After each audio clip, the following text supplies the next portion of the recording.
السلام علیکم، welcome back to the channel. آج ہم جو ہے مسجد کے ٹاپک کے اوپر گفتگو کریں گے،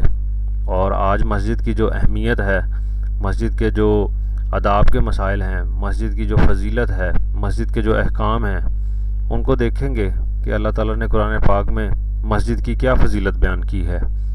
اور نبی کریم صلی اللہ علیہ وسلم نے احادیث مبارکہ میں مسجد کے بارے میں کیا احکام جو ہیں وہ ارشاد فرمائے ہیں۔ کیونکہ مسجد جو ہے وہ دین اسلام کی بہت ہی اہم جگہوں میں سے ایک جگہ ہے، کیونکہ یہ وہ جگہ ہیں جس کو اللہ تعالیٰ کا گھر کہا جاتا ہے، اور تمام روئے زمین کے جتنے بھی مسلمان ہیں وہ اپنی عبادت جو ہے، اپنی ریاضت جو ہے، وہ اس کو کرنے کے لیے مسجد میں تشریف لاتے ہیں۔ تو آپ یہ دیکھیں کہ جو مسجد ہے وہ ایک خاص اہمیت کی حامل ہے،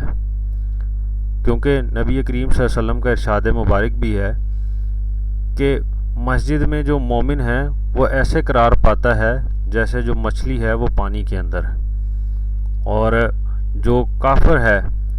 وہ ایسے ہے جیسے پنجرے کے اندر کوئی جانور، کوئی پرندہ جو ہے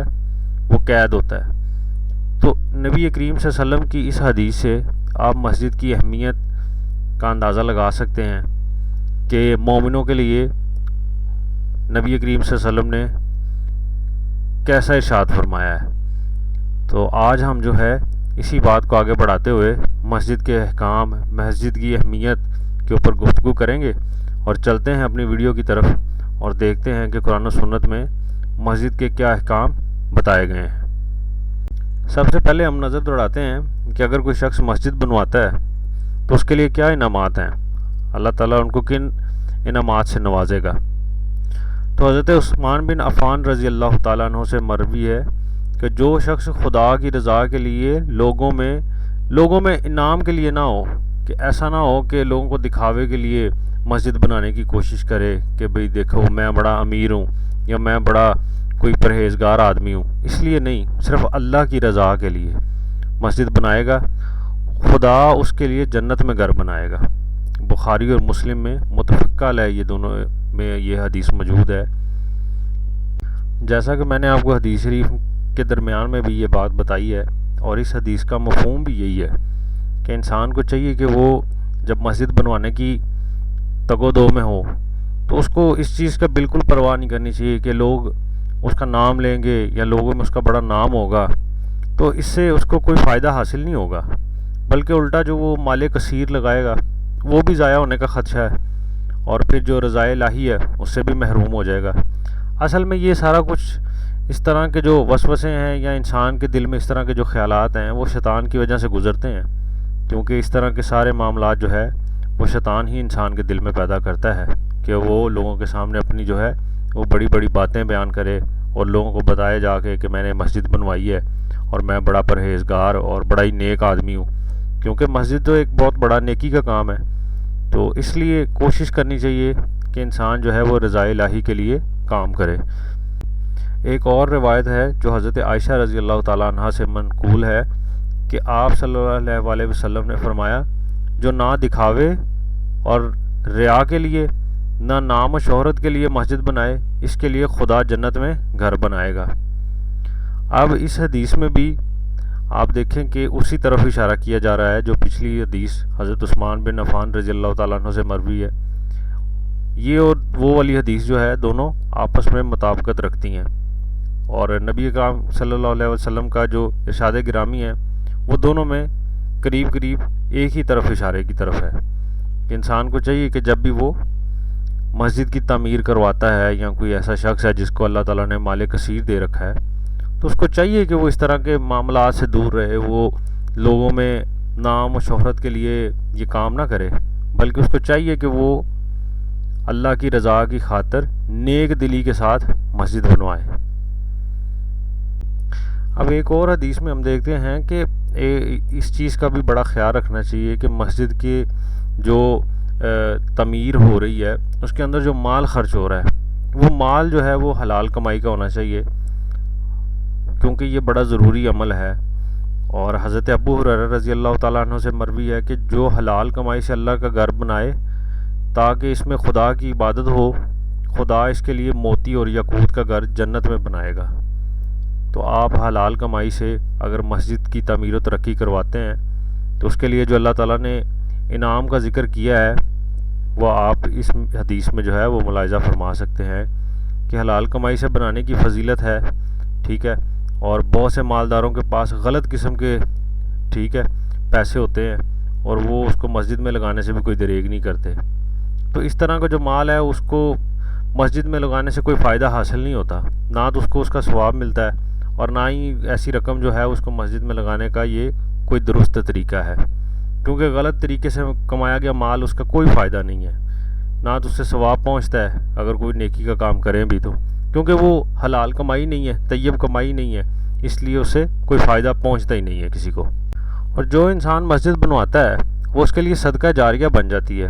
اور انسان کے مرنے کے بعد بھی جو ہے اس کو اس کا ثواب ملتا رہتا ہے۔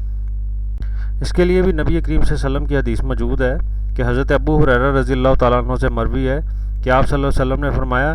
ان چیزوں میں سے جس کی بھلائی اور نیکی کا ثواب اس کی موت کے بعد بھی ملتا رہتا ہے، علم کہ اسے سیکھا پھر اس کی اشاعت کی، صالح اور نیک اولاد جن کو وہ چھوڑ کر مرا ہے، قرآن پاک جو کسی کو دیا ہے، مسجد جس کی اس نے تعمیر کروائی ہے، مسافروں کی سہولت کے لیے کوئی گھر بنایا، یعنی مسافر خانہ یا سرائے وغیرہ جس طرح پہلے وقتوں میں بنائے جاتے تھے، لوگ دور دراز کا سفر کر کے آتے تھے تو چھاؤں کے لیے اور رہنے کے لیے اور کھانا کھانے کے لیے، رکنے کے لیے، پانی پینے کے لیے اس طرح کے معاملات بنائے جاتے تھے۔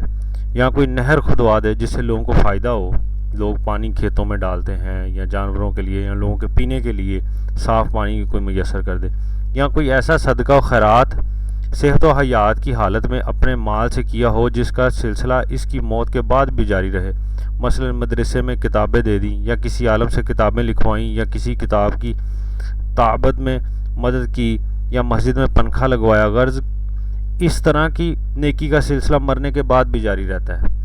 تو آپ دیکھیں کہ جو مسجد ہے اس کی تعمیر اور اس کے بنانے میں تعاون کرنا صدقہ جاریہ ہے، ٹھیک ہے۔ مسجد بنانے والا تو مر جاتا ہے مگر اس کے ثواب کا سلسلہ جاری و ساری رہتا ہے۔ اب جب کہ انسان تو مر جاتا ہے، اس کی باقی تمام عبادات کا سلسلہ جو ہے وہ اسے ختم ہو جاتا ہے، منقطع کر دیا جاتا ہے، لیکن مسجد میں جو اس نے جو اپنا پیسہ خرچ کیا ہے، جو اس میں اس نے اپنی محنت لگا کے اس کو مسجد کو بنایا ہے، اس کا جو صدقہ جاریہ کا ثواب ہے وہ اس کو مرنے کے بعد بھی اس کی قبر میں جو ہے وہ اس کو پہنچتا رہتا ہے، جس سے اس کے درجات کی بلندی کا سبب بنتا ہے۔ اب ہم جو ہے وہ دوسری طرف چلتے ہیں اور دیکھتے ہیں کہ جو لوگ مسجد کا انتظام سنبھالتے ہیں، جو لوگ مسجد کی خدمت کرتے ہیں، ان کے لیے کیا ارشاد ہے۔ تو حضرت عبداللہ بن عباس رضی اللہ تعالیٰ عنہ سے مروی ہے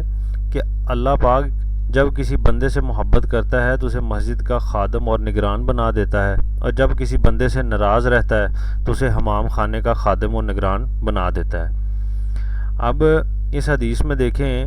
کہ مسجد کا نگران جو ہے مسجد کا خادم ہوتا ہے، ٹھیک ہے، جو مسجد کی دیکھ بھال کرتا ہے،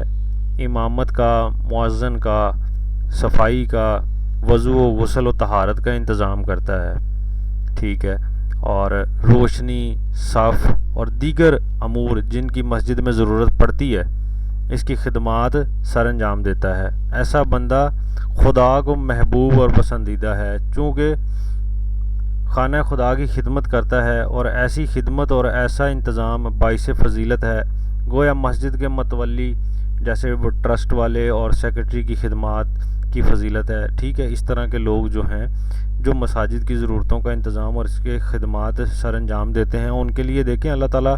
نے کیسا ارشاد فرمایا ہے کہ مطلب اللہ تعالیٰ اس بندے کا جو ہے وہ اس کے ساتھ راضی ہو جاتا ہے، اس سے محبت کرتا ہے۔ تو آپ یہ دیکھیں کہ جو مسجد ہے یہ کس حج دیکھیں ہم نے اپنی جو ہے وہ مسجد کے جو بنانے کا جو ثواب ہے اور مسجد کے لیے جو اللہ تعالیٰ اور قرآن و سنت میں جو نبی کریم صلی اللہ علیہ وسلم کی حدیث مبارکہ کے مطابق جو انعامات ہے ان کا ہم نے ذکر کیا ہے، اور آئندہ ویڈیو میں ہم جو ہے انشاءاللہ مسجد کے دوسرے احکام کے اوپر جو ہے وہ نظر ڈالیں گے۔ تو آج کے لیے مجھے اجازت دیں، اگر کوئی غلطی کوتاہی ہوگی ہے تو اللہ کے حضور معافی کا طلبگار ہوں۔ السلام علیکم، خدا حافظ۔